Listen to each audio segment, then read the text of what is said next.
Assalamualaikum warahmatullahi wabarakatuh. Ketemu lagi di channel Belajar Berbagi. Pada kesempatan kali ini saya akan menjelaskan tentang sistem gerak pada hewan dan tumbuhan. Materi ini bisa dipakai untuk pembelajaran siswa kelas 8 di semester pertama ini.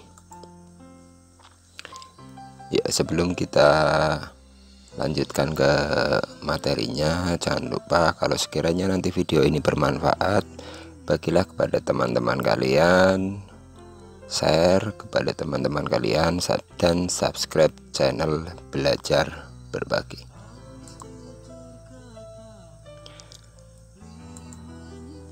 Kompetensi dasar yang akan kita pelajari yaitu menganalisa gerak pada makhluk hidup, sistem gerak pada manusia, dan upaya menjaga sistem kesehatan sistem gerak. Setelah kalian mempelajari materi ini, diharapkan nanti kalian bisa yang pertama mendeskripsikan sistem gerak pada hewan. Yang kedua, mampu menjelaskan sistem gerak pada hewan yang bergerak di darat, air, maupun di udara. Yang ketiga, mampu mendeskripsikan gerak pada tumbuhan. Berikutnya, mampu menjelaskan gerak pada tumbuhan berdasarkan jenis rangsangannya. Dan yang terakhir, mampu menjelaskan gerak tumbuhan berdasarkan gerakannya dalam menanggapi rangsangan. Itu indikator yang harus dipelajari pada materi gerak pada hewan dan tumbuhan. Oke, yang pertama kan kita pelajari adalah gerak pada hewan. Tujuan dari gerak hewan itu bisa untuk mencari makan atau mangsa, dan atau untuk melindungi diri dari predator atau pemangsanya. Setiap sistem gerak hewan beradaptasi tergantung pada habitat dan fungsi dari gerakannya. Yang kita pelajari pertama adalah gerak hewan yang ada di darat. Kita bisa mengamati di sini ada harimau, gajah, dan sini ada rusa atau kijang. Oke. Untuk hewan yang bergerak di darat umumnya memiliki otot dan tulang yang kuat. Nah, ini bertujuan untuk mengatasi bobot tubuh atau inersia dari tubuh hewan itu sendiri. Nah, di sini kalau kita lihat gajah di sini memiliki bobot tubuh yang besar sehingga inersianya besar, sehingga untuk bisa bergerak melawan kelembamannya itu butuh tenaga yang besar. Selain itu, pada beberapa hewan memiliki otot yang kuat serta bentuk kaki yang ramping. Nah, di sini pada hewan yang pertama ini harimau dan rusa, di sini kakinya ramping, otot kuat dan ramping sehingga memiliki elastisitas yang tinggi. Ini diperlukan untuk bergerak dengan kecepatan yang tinggi. Dalam geraknya bisa dikombinasikan dengan manuver loncatan. Ini untuk hewan yang bergerak di darat. Berikutnya yang akan kita pelajari hewan yang bergerak di udara. Nah, untuk dapat bergerak di udara, hewan harus mampu melawan besarnya gravitasi bumi. Karena kalau gaya yang diberikan kurang dari gravitasi bumi, maka hewan itu sendiri tidak akan bisa terbang. Nah, gaya angkat ini diberikan oleh sayap pada saat dikepakkan. Oke, kita amati di sini gerakan dari sayap. Ini burung kolibri. Nah, pada gambar yang kedua, video yang kedua, ini burung elang. Nah, prinsip kepakan sayap ini sesuai dengan hukum 2 Newton yang akan kita pelajari pada video berikutnya. Merupakan gaya aksi reaksi. Jadi saat sayap memberikan aksi kepada udara di bawahnya, maka udara akan memberikan reaksi pada sayap burung. sehingga burung akan bisa terangkat. Nah, hewan yang bergerak di udara ini memiliki karakteristik sebagai berikut. Yang pertama, sayapnya ini tersusun atas rangka dan otot yang kuat, sehingga tadi mampu memberikan gaya angkat yang besar. Yang kedua, sayap berbentuk melengkung atau airfoil yang menyebabkan aliran udara di bawah ini lebih cepat daripada di atasnya. Ini sayapnya melengkung ya, sehingga efisien dalam bergerak. Yang ketiga, ini memiliki pundi-pundi udara pada tubuh yang berfungsi untuk pernafasan pada saat burung ini sedang mengepakkan sayapnya dengan cepat. Ya, itu untuk hewan yang bergerak di udara. Berikutnya hewan yang bergerak di dalam air. Nah, untuk menerobos udara dengan menerobos air kan lebih susah menerobos air karena densitasnya atau kerapatannya yang lebih tinggi. Oleh sebab itu dalam bergerak di air, hewan air itu harus mengadaptasikan bentuk tubuhnya biar bisa bergerak lebih lincah di dalam air atau mengurangi hambatan dari air. Ya. Nah, ciri hewan yang bergerak di air diantaranya memiliki bentuk tubuh torpedo atau streamline. Streamline ini untuk mengurangi hambatan pada air. Seperti tadi sudah dijelaskan bahwa untuk air itu densitasnya lebih tinggi dari udara, sehingga membutuhkan bentuk tubuh yang streamline untuk bisa melaju dengan lancar di air. Nah, berikutnya memiliki otot dan tulang belakang yang fleksibel. Nah, otot tulang belakang ini, otot-otot di tulang belakang ini fleksibel sehingga mampu untuk bergerak lebih dinamis di dalam air. Nah, berikutnya memiliki sirip tambahan untuk keseimbangan dan manuver. Ini sirip tambahannya ini. Ya, ini sirip tambahan. Ya. Ini bagian atas juga untuk mengatur keseimbangan dan untuk lebih memudahkan dalam bermanuver baik untuk mengejar maupun menghindari dari pemangsa. Nah, ini berikutnya memiliki gelembung udara yang tersimpan dalam tubuh. Fungsinya untuk mengubah massa jenis tubuhnya sehingga ikan dengan mudah bisa naik atau turun di dalam air. Itu untuk hewan yang hidup di air. Berikutnya yang kita pelajari bagian B, yaitu gerak tumbuhan. Nah, muncul pertanyaan, apakah tumbuhan bisa bergerak? Selama ini kan kita menjawabnya tidak ya. Tumbuhan itu hanya digerakkan oleh orang, oleh angin dan lain-lain. Tapi ternyata tumbuhan itu bergerak. Kenapa kita punya jawaban seperti itu? Karena gerak pada tumbuhan memang lebih sukar diamati daripada gerak hewan karena lebih lambat. Nah, gerak pada tumbuhan itu diklasifikasikan atau dikelompokkan menjadi 3. Yang pertama, gerak endonom, yaitu gerak tumbuhan yang disebabkan oleh faktor dari dalam sel atau tubuh tumbuhan itu sendiri. Contoh gerak endonom terjadi pada kloroplas atau zat hijau daun dalam cairan atau sitoplasma, cairan sel atau sitoplasma pada contohnya ini pada tumbuhan hidrilla. Nah, ini contoh tumbuhan hidrilla. Kalau kita amati secara mikroskopis di dalam sel-sel daunnya ini, kloroplas dari tanaman hidrilla ini akan bergerak terus, Nah, ini salah satu contoh dari gerak endonom. Yang berikutnya, yang kedua adalah gerak higroskopis.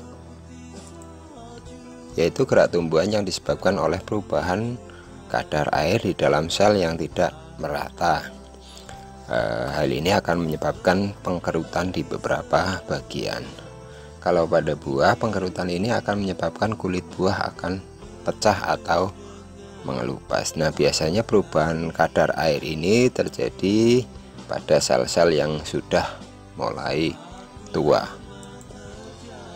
Contoh gerak higroskopis dapat dilihat dari berbagai jenis tanaman kacang-kacangan, kapas, petai Cina, dan lain sebagainya.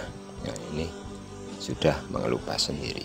Nah, ini petai Cina dan ini kapas. Itu untuk gerak higroskopis. Yang ketiga adalah gerak yang dilakukan oleh tanaman, yaitu gerak esionom. Nah, apa itu gerak esionom? Yaitu gerak tumbuhan yang disebabkan oleh rangsangan yang berasal dari luar tumbuhan atau dari rangsangan dari lingkungan sekitar tumbuhan itu. Nah, gerak esionom ini berdasarkan gerakan yang dilakukan tumbuhan dalam menanggapi rangsang dibagi menjadi 3. Yang pertama, gerak tropisme. Nah, tropisme di sini ada gambar contoh tanaman yang melakukan gerak tropisme. Apa itu gerak tropisme? Kalau kita amati di sini, tanaman bergerak menuju ke arah jendela. Nah, di sini merupakan rangsangan dari luar, ya, berupa cahaya. Kalau jendelanya dipindah, kira-kira gerakan tanamannya bagaimana? Tetap atau ikut berpindah? Nah, pertanyaan itu bisa kamu jawab nanti setelah kamu menyelesaikan menonton video ini. Gerak yang esionom yang kedua yaitu gerak nasti. Gerak nasti ini kamu amati tanaman putri malu ini. Ya, tanaman putri malu melakukan gerak. Nah, ini gerak ini yang paling gampang diamati karena dilakukan dalam waktu yang singkat. Kalau pada tanaman-tanaman lain gerakannya itu lebih lambat, tetapi kalau pada putri malu ini cenderung cepat. Begitu dia terkena rangsangan, maka dia akan langsung bergerak. Ini nasti. Berikutnya yang ketiga adalah gerak taksisme. Nah, ini ada gambar taksi di sini. Dari asal kata taksi, taksi biasanya dipakai untuk memindahkan orang dari satu tempat ke tempat yang lain, sehingga gerakan taksisme ini bisa disebut gerakan pindah.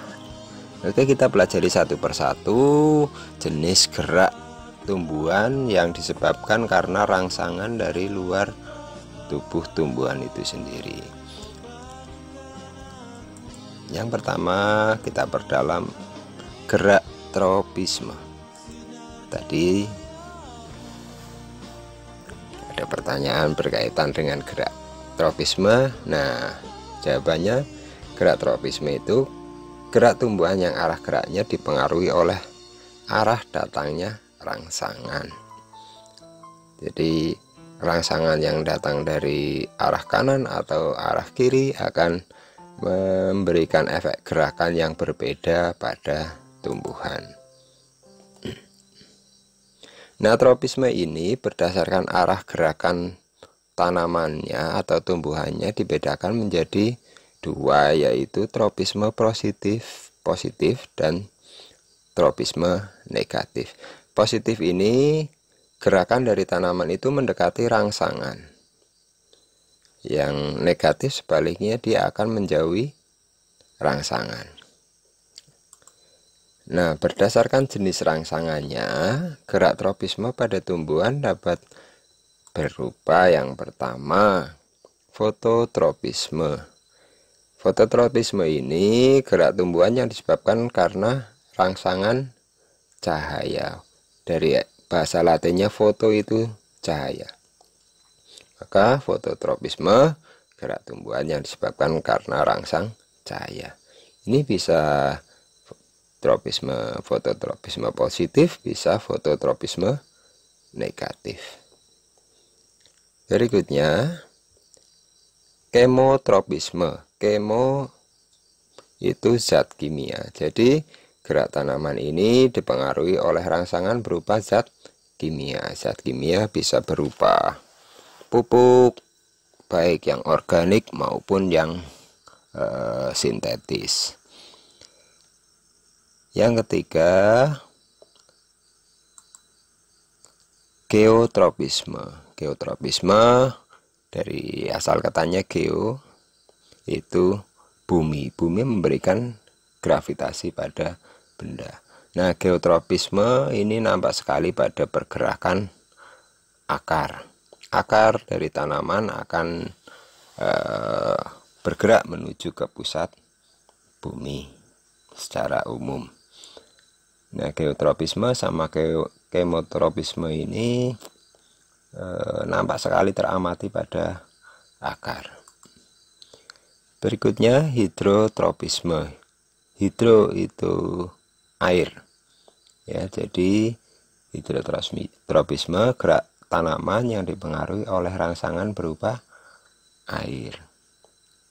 Ini juga nampak sekali pada akar tanaman, gerak pada akar tanaman. Berikutnya tigmotropisme. Ini berupa rangsangan sentuhan. Ini dapat kalian lihat pada pertumbuhan sulur tanaman, baik pada tanaman mentimun, kacang-kacangan yang ada sulurnya, dan berbagai jenis tanaman yang lain. Karena sentuhan, maka sulur itu akan bergerak menuju bagian yang tersentuh. Berikutnya termotropisme. Ini karena rangsangan termo atau suhu. Dan jenis-jenis gerak tropisme yang lain tergantung dari faktor rangsangannya. Berikutnya yang kita pelajari gerak esionom yang kedua, yaitu gerak nasti. Tadi sebagai contoh adalah tanaman putri malu. Ya. Gerak nasti itu gerak pada tumbuhan yang arah geraknya tidak dipengaruhi oleh arah datangnya rangsang. Berdasarkan jenis gerakannya, gerak nasti pada tumbuhan dapat berupa fotonasti karena rangsangan cahaya. Ini dapat kalian lihat pada beberapa tanaman yang terangsang oleh faktor cahaya. Berikutnya tigmonasti. Ini karena rangsang berupa tigmo atau sentuhan. Ini yang nampak pada tanaman putri malu atau Mimosa pudica. Nah, saat tanaman putri malu diberi rangsang sentuhan dari atas, dia akan melakukan gerakan yang biasanya arahnya ke bawah atau mengucup. Mau diberikan rangsangan dari bawah juga arah gerakannya akan tetap ke bawah. Diberikan rangsangan dari kiri, kanan, dan dari berbagai sudut yang lain, dia akan melakukan gerakan yang arahnya sama atau tidak dipengaruhi oleh arah datangnya rangsang. Berikutnya nikti nasti. Nah, ini nikti dari asal kata nikti. Nikti itu malam. Jadi biasanya gerakan ini dilakukan tanaman manakala hari menuju malam. Dengan kata lain, tanaman itu akan tidur. Nah, ini biasanya teramati sekali pada tanaman yang seperti jenis asam jawa, albasiah, dan lain sebagainya. Berikutnya adalah termonasti. Termo suhu, berarti gerak tanaman yang dipengaruhi oleh rangsangan suhu. Ini pada tanaman yang manakala suhunya terlalu panas atau pada cuaca yang pada musim panas dia akan mengalami gerak termonasti. Gerak astronom yang terakhir yaitu gerak taksisme, dari asal kata taksi yaitu pindah. Jadi gerak taksisme yaitu gerak pindah seluruh bagian tubuh tumbuhan ya, dikarenakan adanya rangsangan dari luar tubuh tumbuhan itu. Berdasarkan arah geraknya sama seperti tropisme, taksisme dibedakan menjadi dua, yaitu taksisme positif atau mendekati rangsang dan taksisme negatif atau gerakan tanaman yang menjauhi rangsang. Nah, berdasarkan jenis rangsangannya, gerakan taksisme pada tumbuhan dapat berupa yang pertama fototaksisme, ini karena rangsangan cahaya.